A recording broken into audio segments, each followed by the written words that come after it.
ವಾರ್ತೆಯ ಮುಖ್ಯಾಂಶಗಳು. ಶಿರ್ಸಿ ತಾಲೂಕಿನ ಬದನಗೋಡ್ ಗ್ರಾಮ ಪಂಚಾಯಿತಿ ವ್ಯಾಪ್ತಿಯಲ್ಲಿ ಮಳೆಗಾಲ ಆರಂಭದಲ್ಲಿಯೇ ಕಂಡುಬಂದ ಯೂರಿಯಾ ಗೊಬ್ಬರ ಅಭಾವ. ಕಸ ಎಸೆಯಬೇಡಿ ಎಂದು ನಾಮಫಲಕ ಅಳವಡಿಸಿದರೂ ಮತ್ತೆ ಮತ್ತೆ ಕದ್ದು ಕಸ ಎಸೆದು ಪರಿಸರ ನಾಶ ಮಾಡುವ ಅನಾಗರಿಕರು. ಕಾರವಾರದಿಂದ ಹಾದು ಹೋಗಿರುವ ರಾಷ್ಟ್ರೀಯ ಹೆದ್ದಾರಿ ಅಗಲೀಕರಣ ಕಾಮಗಾರಿಯು ಅವೈಜ್ಞಾನಿಕವಾಗಿದೆ. ಜನಶಕ್ತಿ ವೇದಿಕೆ ಅಧ್ಯಕ್ಷ. ಅಕ್ರಮ ಗಾಂಜಾ ಮಾರಾಟ, ಇಬ್ಬರ ಬಂಧನ.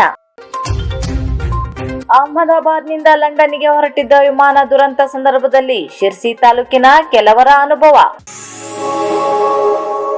ಅಕ್ರಮವಾಗಿ ಗಾಂಜಾ ಮಾದಕ ವಸ್ತು ಮಾರಾಟ ಮಾಡಲು ಸಾಗಾಟ ಮಾಡುತ್ತಿದ್ದ ಇಬ್ಬರನ್ನು ಶಿರ್ಸಿ ನಗರ ಪೊಲೀಸರು ಬಂಧಿಸಿ ಬಂಧಿತರಿಂದ 5,000 ರೂಪಾಯಿ ಬೆಲೆಯ 101 ಗ್ರಾಂ ಗಾಂಜಾ ವಶಕ್ಕೆ ಪಡೆದುಕೊಂಡಿದ್ದಾರೆ. ಶಿರ್ಸಿ ತಾಮೀರ್ ಬ್ಯಾಂಕ್ ಹತ್ತಿರದ ಅನುರಾಗ ಗುರು ಜೋಗುಳೇಕರ್ ಮತ್ತು ಕೆಎಸ್ಆರ್ಟಿಸಿ ಡಿಪೋ ಹತ್ತಿರದ ನಿವಾಸಿ ಸೋಹನ್ ಲೋಕೇಶ್ ಭಂಡಾರಿ ಬಂಧಿತ ಆರೋಪಿಗಳಾಗಿದ್ದಾರೆ. ಶಿರ್ಸಿಯ ನೀಲೇಕಣಿ ನಾಕಾದಲ್ಲಿ ಪೊಲೀಸರು ವಾಹನ ತಪಾಸಣೆ ಮಾಡುತ್ತಿರುವಾಗ ಆರೋಪಿತರು ಕುಮಟಾ ಕಡೆಯಿಂದ ಸ್ಕೂಟಿಯಲ್ಲಿ ಅಕ್ರಮವಾಗಿ ಗಾಂಜಾ ಮಾದಕ ವಸ್ತುವನ್ನು ಸಾಗಾಟ ಮಾಡಿಕೊಂಡು ಶಿರ್ಸಿ ಕಡೆಗೆ ಮಾರಾಟ ಮಾಡಲು ಹೋಗುತ್ತಿರುವ ಸಂದರ್ಭದಲ್ಲಿ ಸಿಕ್ಕಿಬಿದ್ದಿದ್ದಾರೆ. ಡಿವೈಎಸ್ಪಿ ಗೀತಾ ಪಾಟೀಲ್, ಸಿಪಿಐ ಶಶಿಕಾಂತ್ ವರ್ಮಾ ಅವರ ಮಾರ್ಗದರ್ಶನ ಹಾಗೂ ಪಿಎಸ್ಐ ನಾಗಪ್ಪ ಬಿ ನೇತೃತ್ವದಲ್ಲಿ ನಡೆದ ಕಾರ್ಯಾಚರಣೆಯಲ್ಲಿ ಸಿಬ್ಬಂದಿಗಳಾದ ಹನುಮಂತ ಕಬಾಡಿ, ನಾಗಪ್ಪ ಲಮಾಣಿ, ಸದ್ದಾಂ ಹುಸೇನ್, ಮಲ್ಲಿಕಾರ್ಜುನ್ ಕುದರಿ, ಚನ್ನಬಸಪ್ಪ ಕ್ಯಾರಕಟ್ಟಿ, ರಾಜಶೇಖರ್, ಅರುಣ್ ಲಮಾಣಿ, ಪ್ರವೀಣ್ ಎನ್ನವರು ಕಾರ್ಯಾಚರಣೆಯಲ್ಲಿ ಭಾಗವಹಿಸಿದರು.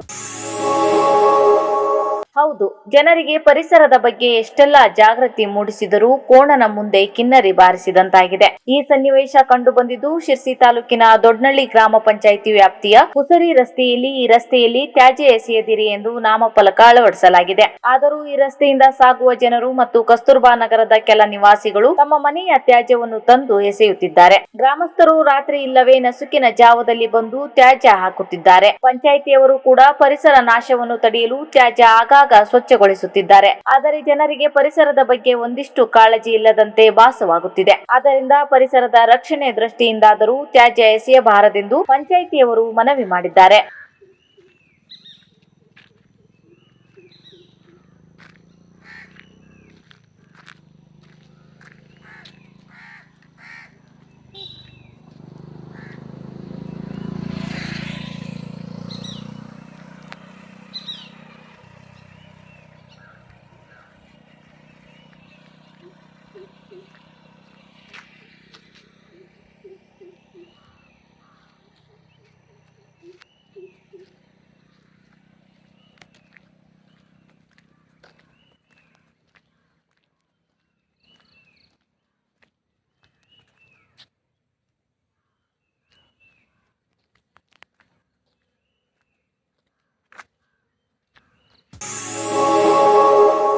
ಕಾರವಾರದಿಂದ ಹಾದು ಹೋಗಿರುವ ರಾಷ್ಟ್ರೀಯ ಹೆದ್ದಾರಿ ಅಗಲೀಕರಣ ಕಾಮಗಾರಿಯು ಅವೈಜ್ಞಾನಿಕವಾಗಿದೆ ಮತ್ತು ಇಲ್ಲಿರುವ 2 ಟರ್ನ್ಗಳಲ್ಲೂ ಕುಸಿತ ಉಂಟಾಗಿ ಕಲ್ಲುಗಳು ಬೀಳುತ್ತಿರುವುದರಿಂದ ಜಿಲ್ಲಾಡಳಿತ ಇದಕ್ಕೊಂದು ಶಾಶ್ವತ ಪರಿಹಾರ ಕಂಡುಹಿಡಿಯಬೇಕೆಂದು ಜನಶಕ್ತಿ ವೇದಿಕೆಯ ಅಧ್ಯಕ್ಷ ನೀಡಿರುವ ಹೇಳಿಕೆಯಲ್ಲಿ ತಿಳಿಸಿದ್ದಾರೆ.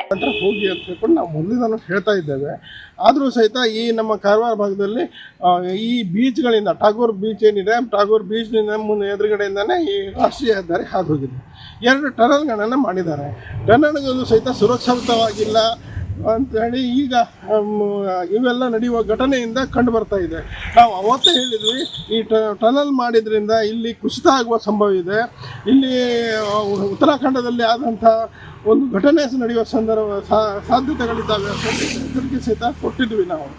ಆದರೆ ಇವತ್ತು ಏನಾಗಿದೆ, ಪ್ರತಿ ವರ್ಷ ಈ ಕಲ್ಲುಗಳು ಬೀಳ್ತಾ ಇದ್ದಾವೆ. ಸದಾಶಿವ ಗುಡ್ಡದ ಮೇಲಿನ ಕಲ್ಲುಗಳು ಸಹಿತ ಮೇಲಿನ ಕೆಳಗಡೆ ಬೀಳ್ತಾ ಇದ್ದಾವೆ. ಹೀಗಾಗಿ ಪ್ರತಿ ವರ್ಷ ಇದು ನಮಗೆ ರಸ್ತೆಯಲ್ಲಿ ನಡೆಯುವಂಥ, ನಾವು ನೋಡುವಂಥದ್ದು ಮಳೆಗಾಲ ಪ್ರಾರಂಭ ಅಂತ ಕೂಡಲೇ ಈ ಘಟನೆಗಳು ಆಗ್ತಾ ಇದ್ದಾವೆ. ಹಾಗಾಗಿ ಇದು ಶಾಶ್ವತವಾಗಿ ಇದಕ್ಕೆ ಪರಿಹಾರ ಹುಡುಕಬೇಕು. ಇಲ್ಲೇ ಹೋದರೆ ಸಾವು ನೋವುಗಳು ಆಗ್ತವೆ. ಸಾವು ನೋವುಗಳು ಆದಮೇಲೆ ವಿಚಾರ ಮಾಡೋಕ್ಕಿಂತ ಮೊದಲು ಈ ರೀತಿ ಇದನ್ನು ಹೇಗೆ ಇದು ಮಾಡಬೇಕು ಅಂತೇಳಿ ಪರ್ಮನೆಂಟಾಗಿ ಶಾಶ್ವತ ಒಂದು ಪರಿಹಾರ ಹುಡುಕಬೇಕು. ಮತ್ತು ಇಲ್ಲೆಲ್ಲ ಜಮೀನುಗಳು ಹಾಗೆ ಖಾಲಿ ಬಿದ್ದಾವೆ. ಆ ಖಾಲಿ ಬಿದ್ದ ಜಮೀನುಗಳಲ್ಲೂ ಸಹಿತ ಹಾಗೆ ನೀರು ತುಂಬಿಕೊಳ್ತವೆ. ಮಳೆಗಾಲ ಪ್ರಾರಂಭ ಆದ ಕೂಡಲೇ ಎಲ್ಲ ಜಿಲ್ಲಾಡಳಿತ ನೀರು ತುಂಬದಲ್ಲಿ ಎಲ್ಲಿಂದ ನೀರು ಹೋಗಿ ಬಿಡಿಸ್ಕೊಳ್ಬೇಕು ಅಂಥೇಳಿ ಆ ಪ್ರಯತ್ನಕ್ಕೆ ಹೋಗ್ತಾರೆ. ಇದರಿಂದ ಯಾವಾಗ ಮುನ್ನೆಚ್ಚರಿಕೆಯಾಗಿ ಕ್ರಮವನ್ನು ಜರುಗಿಸಬೇಕು. ರೆಡ್ ಅಲರ್ಟ್ ಅಂತ ಹೇಳಿ ಜಿಲ್ಲಾಡಳಿತಕ್ಕೆ ಮೊದಲೇ ಗೊತ್ತಿದೆ. ಎಲ್ಲ ಗೊತ್ತಿದ್ದಾಗೂ ನೀವೇನು ಕ್ರಮ ತಗೊಂಡಿದ್ದೀರಿ ಅಂತ ಹೇಳುವಂಥದ್ದು ಪ್ರಶ್ನೆ.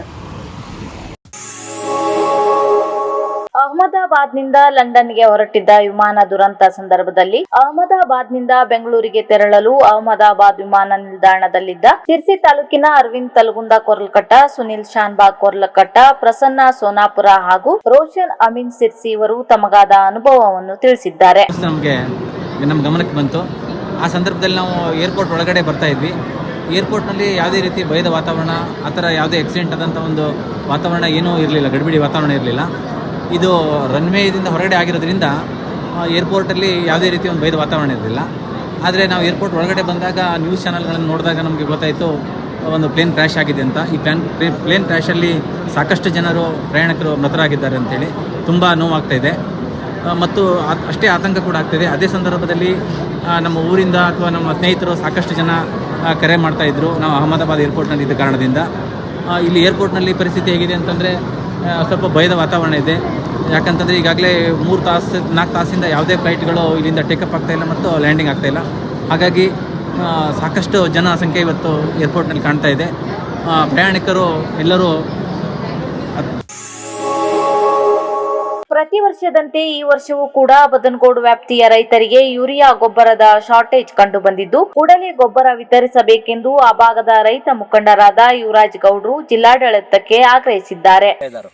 3 ಅಧಿಕೃತ ಗೊಬ್ಬರ ಮಾರಾಟ ಮಳಿಗೆಗಳಿದ್ದು 1 ಚೀಲ ವೀರ್ಯ ಮಾತ್ರ ಸಿಗ್ತಾ ಇದೆ.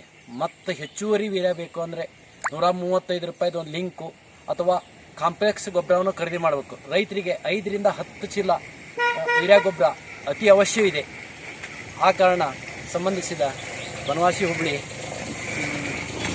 ರೈತ ಸಂಪರ್ಕ ಕೇಂದ್ರದ ಅಧಿಕಾರಿಗಳನ್ನು ಸಹ ಸಂಪರ್ಕಿಸಿ ಮಾಹಿತಿಯನ್ನು ನೀಡಲಾಗಿದೆ.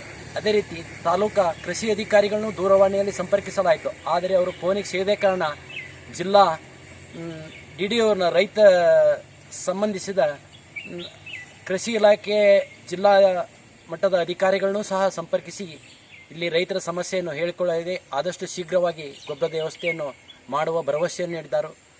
ಆ ಕಾರಣ ಸಂಬಂಧಿಸಿದ ಹಿರಿಯ ಅಧಿಕಾರಿಗಳು ಕೂಡಲೇ ಪರಿಶೀಲಿಸಿ ಆದಷ್ಟು ಬೇಗನೆ ಬದನಗೋಡು ಗ್ರಾಮ ಪಂಚಾಯತ್